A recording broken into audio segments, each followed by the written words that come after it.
Ben voilà, je vais raconter mon témoignage, comment Dieu s'est manifesté dans ma vie. Eh ben voilà, quand j'avais 3 ans, mon père et ma mère, ils se sont séparés. Mon père il tapait par ma mère elle était heureuse, mais malheureusement mon père il fumait, il fumait de la drogue. Et quand un foyer ne va pas bien, les enfants ne vont pas bien. Et quand j'avais 3 ans, mon père et ma mère ils sont séparés justement. J'avais deux grands frères, ils étaient plus grands que moi. Et ma mère s'est séparée de mon père, on est allé vivre chez ma grand-mère, du côté de ma mère. Et mon père, il est resté tout seul. Et pendant 3 ans jusqu'à 10 ans, j'allais voir mon père, mais je restais plus avec ma mère, chez ma grand-mère, avec mes frères. Et ça fait que j'ai grandi sans l'amour d'un père. Et ce que je veux vous dire, c'est qu'un foyer, c'est très important. Je vois que maintenant, je suis marié, j'ai un enfant et je veux faire attention parce que un foyer, vous savez, c'est pas n'importe quoi. Un foyer, il faut de l'amour, donner de l'amour à ses enfants. Et moi, j'en ai eu, mais pas pas comme un enfant, faut les qu'on lui en donne. Et à 10 ans, ma cousine, elle était chrétienne et j'aimais les réunions, j'aimais les cantiques et j'allais avec ma cousine. Et j'allais aussi, après mon frère s'était marié, quand j'avais 10 ans, et j'allais avec lui et ma cousine et ma belle-sœur. Et pendant les réunions, eh ben, pendant les cantiques, j'étais brisé. Je pleurais, je pleurais, je pleurais, je pleurais. Je priais. À 10 ans, je vous promets devant Dieu que je vous dis la vérité.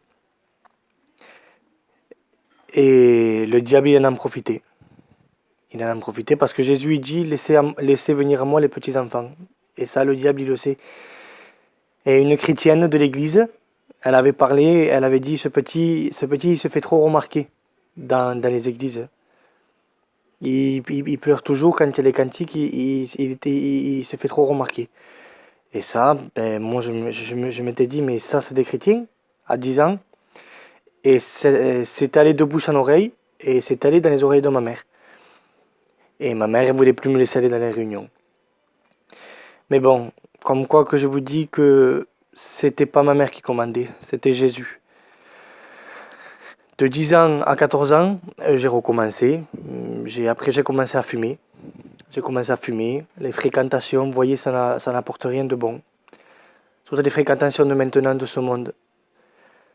J'ai commencé à fumer. J'ai commencé à faire des crises de tétanie, à faire des crises d'angoisse. Parce que justement, je grandissais de plus en plus en cet amour. Il n'y avait que Jésus qui pouvait combler cet amour. Mais ma mère, comme elle voulait pas, eh ben, je souffrais. Et à 13-14 ans, j'ai dû passer par une épreuve, mais il n'y a pas de mots. Dans l'épreuve que je suis passé, ça a été très dur pour moi.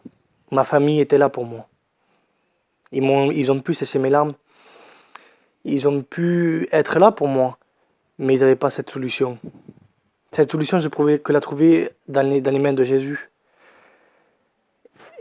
Et vraiment, là, j'étais vraiment mal. J'étais vraiment mal, j'étais vraiment mal, j'étais vraiment mal. À un point que c'était grave. C'était grave. Tous les soirs, il y avait les pompiers chez moi. Je faisais des crises de tétanie, des crises d'angoisse. Personne ne me comprenait. J'avais envie de mourir. Je prenais des cachets pour mourir. Ma mère, elle vivait dans l'angoisse parce que je voulais m'enlever la vie. Et un jour, vous voyez comme quoi que Dieu est grand. Et un jour, tellement que j'en pouvais plus, ma mère, elle faisait des malaises. Elle faisait des malaises de me voir parce que j'étais vraiment mal. J'étais vraiment mal et je peux pas vous dire comment j'étais mal. Et un jour, c'est ma mère qui m'a proposé. Moi, ma grand-mère à moi, où j'habitais, elle était témoin de Jéhovah. Je suis allé quoi? 2 fois, mais 2 ou 3 fois. Mais c'était froid et ils n'ont pas la présence de Dieu, ils n'ont rien compris, ils sont complètement à côté de la plaque. Que Dieu les éclaire, je prie pour eux. Et ma mère, elle m'avait proposé, elle m'a dit, tu veux aller où? Aux témoins de Jéhovah ou aux évangélistes? Et moi, j'avais dit, ben, au moins, je vais aller à l'évangile. Parce que là, je sais qu'il y a quelqu'un pour moi. Il y a quelqu'un qui a tout dans ses mains et qui me donne l'amour. Et depuis là, j'étais allé. J'étais allé. On était allé chez mon frère un jour, avant d'aller à la réunion. Et j'avais dit au moins, j'ai vu, on prie. J'avais aimé le cantique. Confie-toi en Jésus. Et à peine on l'avait mis, il y avait la présence de Dieu. Je tenais la main à ma mère. Il y avait mon frère, ma belle-sœur et le petit.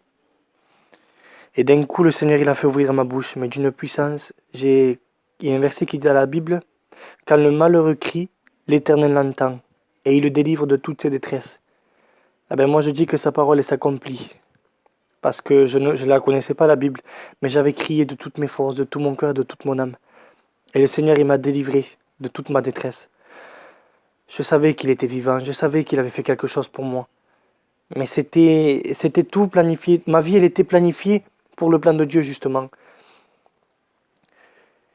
Et ma mère, elle avait pleuré quand j'avais prié. Il y avait la présence de Dieu, on pleurait tous. Mon frère, il pleurait. Pourtant, je vous dis que mon frère, pour le faire pleurer, il en faut.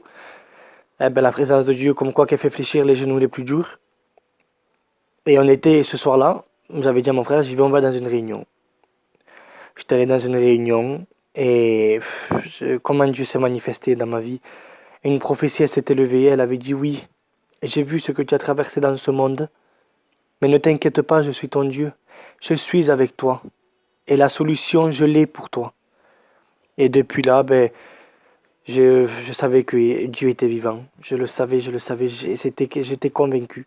La parole de Dieu me parlait, mais comme quand je me regardais dans un livre, comme je me regardais dans une glace, pardon, et elle me parlait carrément. Après, j'allais voir ma mère à la fin. Je disais au man, j'ai t'as rien dit au pasteur de moi.